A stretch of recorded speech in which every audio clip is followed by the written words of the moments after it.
আমি চারাপোনা মাছের ঝোল করছি শুধু পেঁয়াজ আর আদা দিয়ে, তার সঙ্গে সামান্য জিরে, ধনে, নুন, হলুদ, লঙ্কা দিয়ে মশলাটা ভালো করে কষিয়ে আমি সেখানে সবজিগুলো আগে থেকে ভেজে রাখি। তখন বেবি খাবে তো বেশি ভাজি না, একটু তেলে ঝেড়ে আমরা খাই না।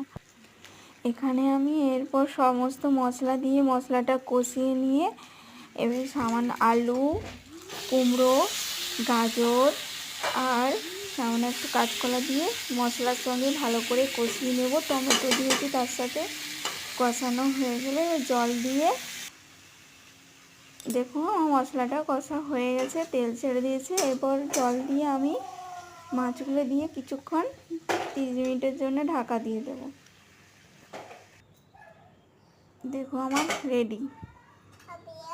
যদি ভালো লাগে প্লিজ লাইক সাবস্ক্রাইব